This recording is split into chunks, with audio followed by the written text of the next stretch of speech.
I don't understand something, then they understand something higher. That is unacceptable. That is, they deserve to be sent to eternal fire. This text takes the Adam and Eve story and turns it upside down and says, well, you think Eve is the sinner, but actually Eve is the luminous intelligence that illuminated Adam. Eve is the spiritual teacher. And it goes on to say that the serpent, which was cursed by God, is actually Christ. That comes from the beginning of the Gospel of John. Where can we begin with trying to understand? I mean, interestingly, my idea of the Gnostic Gospels is that they sort of portray this different vision of Jesus, in particular the physicality of Jesus, whereas the canonical Gospels seem to emphasize a physical resurrection in many points. The Gnostics seem to believe in the non-physicality of Jesus and the creation of the material world by a separate entity, not the God of the universe. This is really interesting stuff, but I'm wondering if you can, as well as explaining a bit about that, tell us how that fits into your earlier supposition that these Gospels are supposed to sort of complement the canonical Gospels rather than contradict them. Well, early on, we heard all of those kinds of allegations. These will be full of garbled things, full of passwords, full of weird heretical teachings. I was very struck that the Gospel of Thomas consists only, as you know, of 110 sayings of Jesus. These are the secret sayings which the living Jesus spoke, and Didymus Judas Thomas wrote them down. And those sayings, actually, half of them in Thomas, are identical, virtually identical, with what you find in Luke and Matthew. Love your brother. Blessed are the poor. The parable of the mustard seed. Half of it is identical. The other half are like Zen koans as I read them. I stopped reading when I found saying 70, which as I translate it reads, Jesus said, if you bring forth what is within you, what you bring forth will save you. If you do not bring forth what is within you, what you do not bring forth will destroy you. And I thought, oh, you don't have to believe that. It just happens to be true. And I took it psychologically as a powerful statement. But I realized later it's a theological statement because it's about the divine presence in the universe from which you and I and all of us are created. The divine energy from which everything came forth is perceived in the Gospel of Thomas as light. And what the Gospel of Thomas urges the advanced follower of Jesus to do is to look for the light within, which is a metaphor for the energy that comes from being connected with the source of the universe and its energy. I find it, if anything, I would say more pantheistic.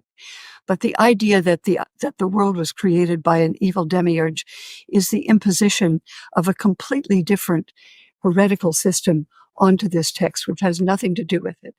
There's nothing like that in Thomas at all. This is a text, really, which resembles nothing more than Jewish mysticism as Gentiles did not know it until the 15th or 16th century, when mystical texts from Kabbalah were published, I believe, from Spain, and people in France and England and Holland began to read them and were fascinated by Jewish mystical texts. We call it Kabbalah, which has a very similar view that in the beginning, God was a kind of divine source of divine light and energy, pouring energy into the darkness of the universe and bringing forth the beauty of the world through which shines the divine energy everywhere, once you learn how to see it. So it's, as I understand it, I've struggled to do that for 25 years, it's a mystical text. I want to ask about this idea of the the creator God of the material universe and the separation of Jesus. I mean, you're quite right. The Gospel of Thomas being quite a short collection of just quotes of Jesus. This is an imposed theology, if you think that's what the text means, perhaps, okay.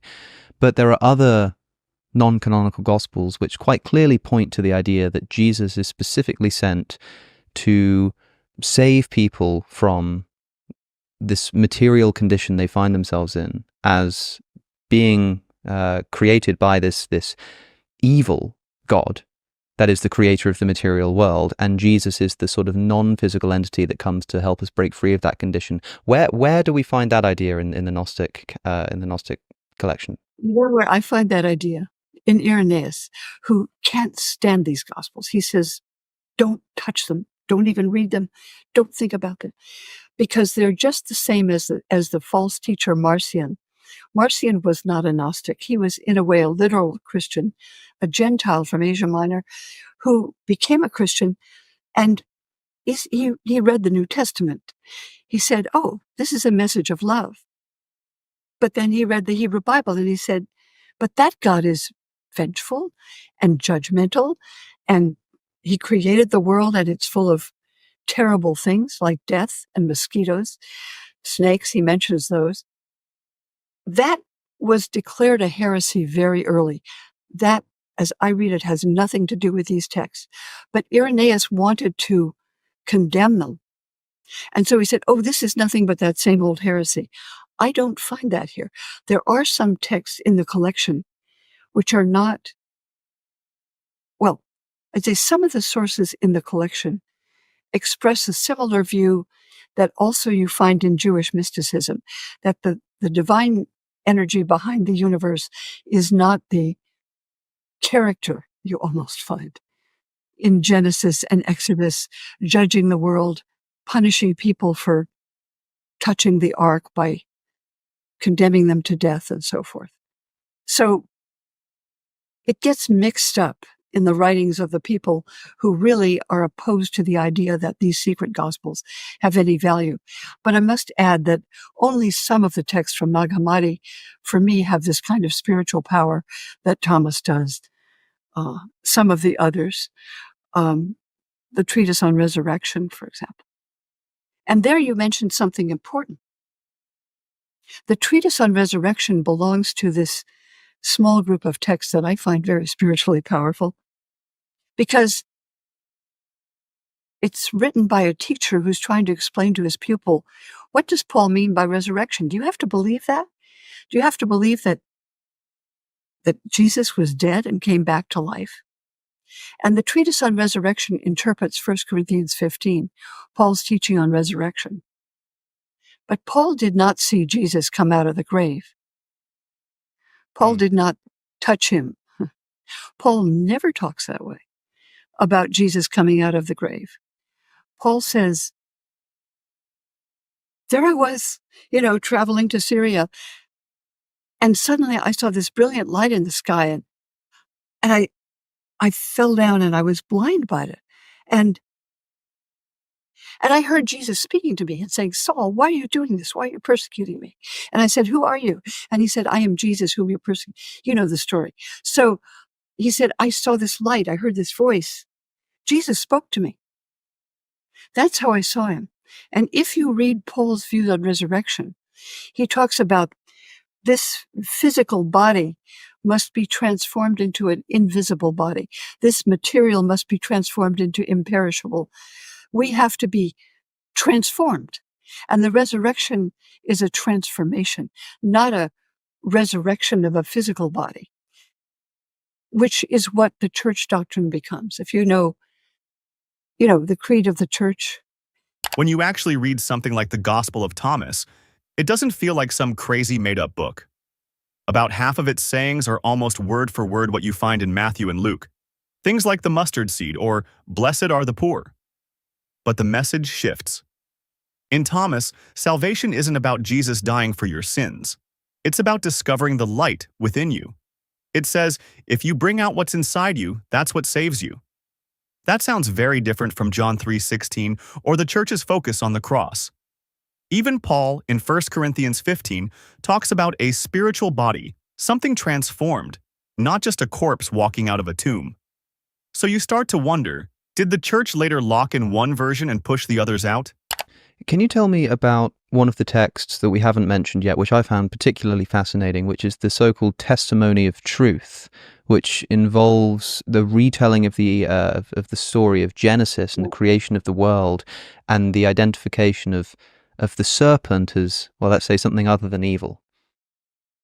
Yes, that is, it's, some of these texts are really have a sort of animosity and have a hostile view of Jewish tradition, or think that it's giving the wrong message. And this text takes the Adam and Eve story and turns it upside down and say, well, you think Eve is the sinner, but actually Eve is the luminous intelligence that illuminated Adam. Eve is the spiritual teacher. And it goes on to say that the serpent, which was cursed by God, is actually Christ. That comes from the beginning of the Gospel of John. Do you know in the first chapter it says, the serpent was lifted up in the wilderness, so must the Son of Man be lifted up on the cross. And that image there is the physician's staff, right? With the serpent around it, with a snake around it, which is a symbol of wisdom, and the symbol of the goddess Clepias, the god of healing. So here, Jesus is identified as the serpent who heals when people look upon the staff. It's an inversion of the story, saying the serpent is actually teaching Adam and Eve wisdom. He says, eat from the fruit of the tree of knowledge. That is what you need to do. It's only the limited God who doesn't want you to become wise. So this is another text that has an idea of the God of the Genesis story as an evil God. As an inferior God, at least you could say. Yes.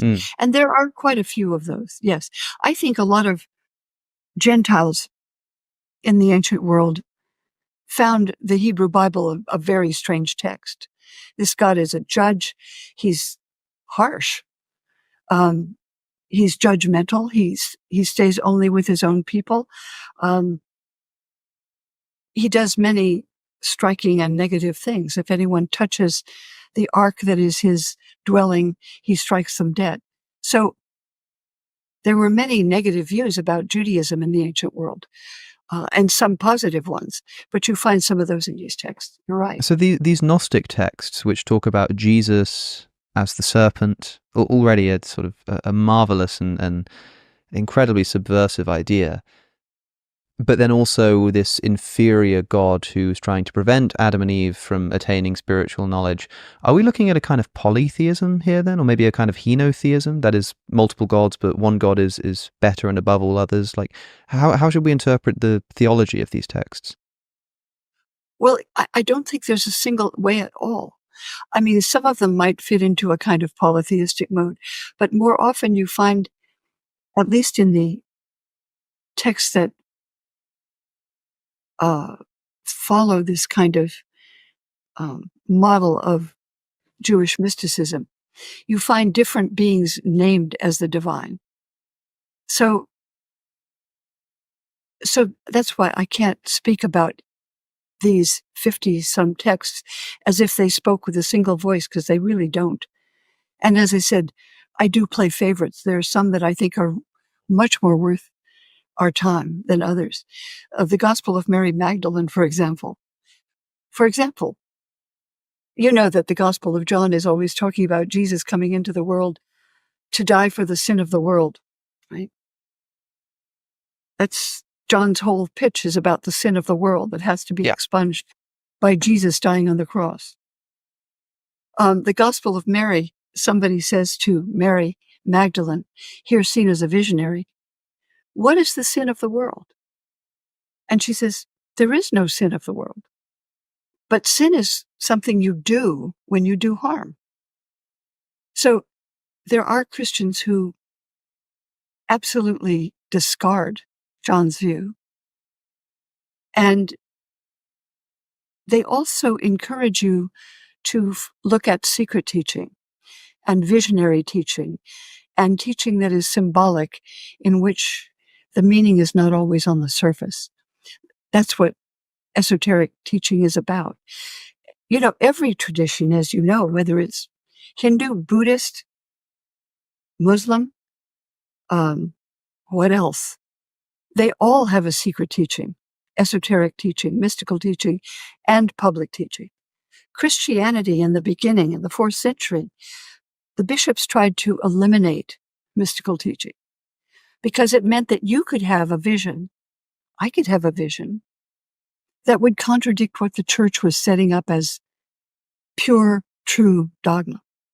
The Nicene Creed, the arguments about theology of the 4th century, which grandly proceed into the 21st, right? I Yeah, don't find one of the really interesting things reading your book was this idea that early Gnostics believed that once you reach a level of spiritual maturity, you can essentially just start teaching new information, new theological insights, not from some passed down tradition that you've learned because you spoke to Paul and Paul got their secret message from Jesus, but just because you sort of uncover it yourself through your prayer and meditation and insight. Or just because the Spirit reveals it to you. If you look at, again, 1 Corinthians 2 and chapter 3, Paul says, he's including himself, we who are taught by the Spirit, we learn all kinds of things that we can't explain to people who aren't spiritual.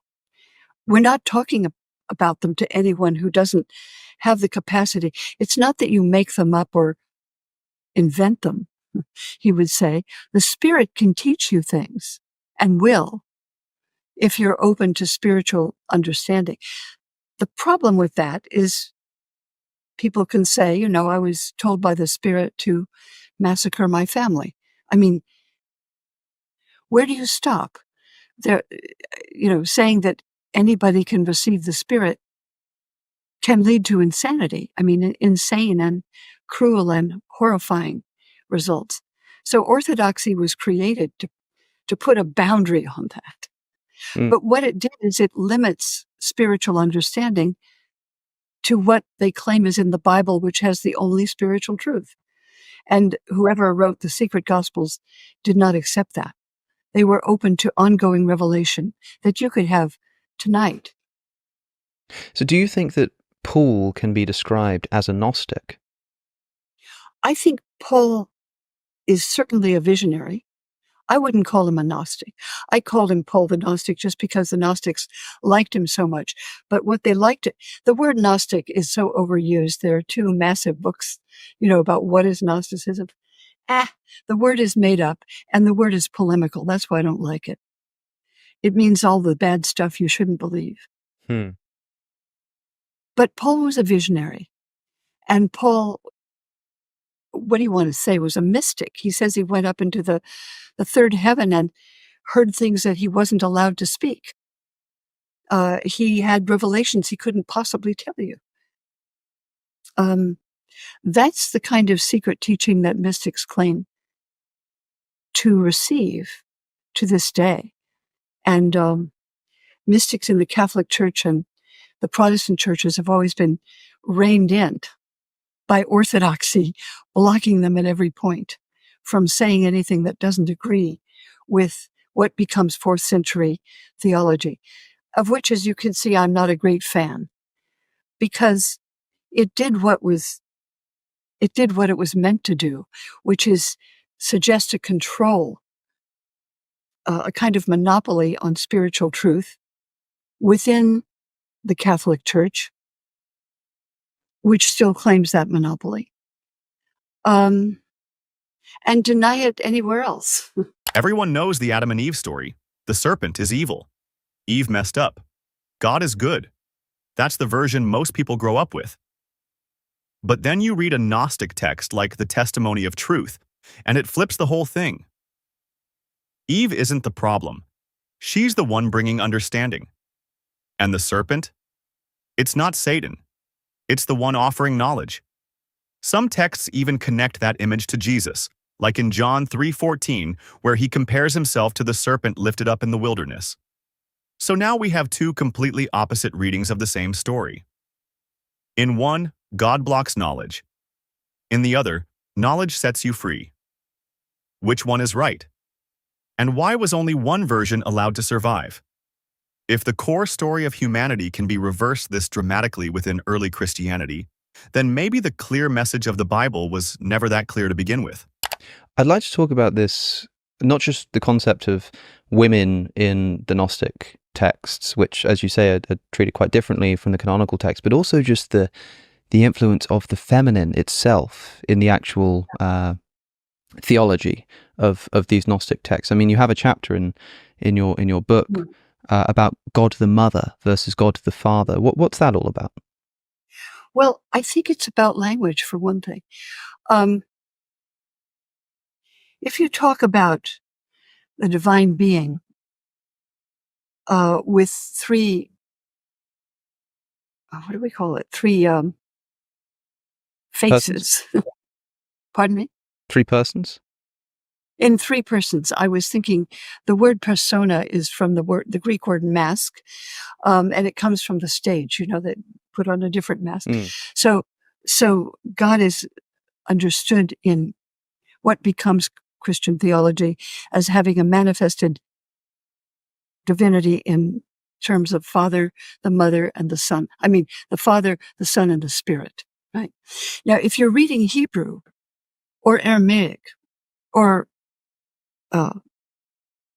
Arabic, as I understand it, the word for spirit is a feminine word. But when you translate that into Greek, and the New Testament, of course, is written in Greek, and so is the Gospel of Thomas, and all these texts are written in Greek originally. So when you translate spirit into Greek, it becomes pneuma, which is a neuter word. When you translate it into Latin, it becomes spiritus, and it becomes a masculine word. But in these texts, for example, the secret book of John, Jesus appears to his disciples, John, as he does to Paul in Paul's vision, in a brilliant light in the sky, and he speaks and he says, John, I am the Father, I am the Mother, and I am the Son. Because if you understand spirit as a feminine presence and you're using anthropomorphic language, you would imagine Father. Who would you expect with the Father and the Son? It would be the Mother, right? So it's a human family is articulated there. But you don't get that when you translate into these other languages. So that connotation is lost. But as you say, in some of these texts, one is called the triple formed primal thought. It has a feminine voice saying, I am the triple formed primal thought from the beginning of time. I am the thought of everything that comes forth from creation. And therefore the word thought is also a feminine word. And so the idea that the divine manifests in masculine and feminine forms is again synonymous with Jewish mystical teaching, which speaks about the divine being as a kind of energy that flows from an enormous source in the universe in masculine and feminine ways. We call it in Hebrew the Sephirot. So again, that's why I find these connections with Jewish mystical tradition very interesting. And I think we lost that tradition in what became Orthodox Christianity. In some Gnostic texts, Jesus says, I am the Father, I am the Mother, and I am the Son. That's a radically different picture of God, one that includes both masculine and feminine language. So why did Orthodox Christianity erase that? Why was God reduced almost entirely to male terms? If early Christians described God in multiple ways, then who decided which version was true? And on what authority? I was quite stunned in reading your book again to find that Ignatius of Antioch writes in the early church that the laity should revere and honor and obey the bishop as if he were God. Yes. It's this extraordinary letter where the sort of absolute authority of the bishop is established, and again, that phrase, as if he were God, seems to run so contrary to what you might expect a Christian to think about earthly dominion. But this comes in your book as part of a chapter on this making heretical the Gnostic tradition, maybe having something to do with the consolidation of power in human earthly bishops. What's that all about? Well, I think that is what happens, that when Constantine becomes a Christian and puts the power of the state, the military, behind a group of bishops, they claim that they have all knowledge of all truth, and all of it is in the canon of books that they prescribe and they limit, and these, they don't want mystical teachings, because mystical teachings are always open and always can be claimed to be transcendent. And the Catholic Church to this day doesn't allow it. And most Christians don't, except Pentecostalists, except Quakers, who believe that the Spirit, in fact, leads people into truth. That's what the Gospel of John says. So that prohibition, that's why I wrote about whose church is the true church, because people who wanted to claim not only public tradition, but also private tradition, secret tradition, have always been excluded and have always stood outside of orthodoxy, which means, straight thinking. I always think of it as like orthodontia. It's like straight teeth. You think straight, you think the way we think, right? Yeah. We'll tell you what to think. And of course, if you allow for people to have their own spiritual insights and authoritative teaching that just comes to them from the Spirit, that allows them to look at a bishop and say, I don't need to follow you. I have authority that comes from the Spirit, and if it contradicts what you're saying, then your power as an earthly bishop isn't enough to overcome that, and that might have something to do, it seems like you're suggesting in the chapter, with this condemning of the Gnostic tradition. You're absolutely right. I mean, Irenaeus must have spent decades writing this massive treatise against heretics. It's 5 huge volumes. It's taken me decades to get the coherence of it. It ends with a curse on the heretics, consigning them all to hell, and say, just follow the bishops. That is the way of truth. That is safe. But you must not diverge from that, and you must not think you know more than I do, because I am Irenaeus and I am the bishop. And those people are saying, I don't understand something, then they understand something higher. That is unacceptable. They deserve to be sent to eternal fire. Early church leaders were telling people to obey the bishop as if he were God, not respect him, not listen carefully, obey him like God. That's not spiritual freedom if you think about it. That's outright control. Then Constantine backs certain bishops with political and military power. After that, if you disagree, you're a heretic. Your writings get banned. Your ideas get buried. The Gnostic text said spiritual insight could come directly to you, not just through a church hierarchy. That kind of idea threatens anyone trying to hold power. So be honest. Were these books removed because they were wrong, or because they made the church look less necessary? If the faith was so solid, why did it need to silence other voices so early? Comment your thoughts below, and make sure to like and subscribe.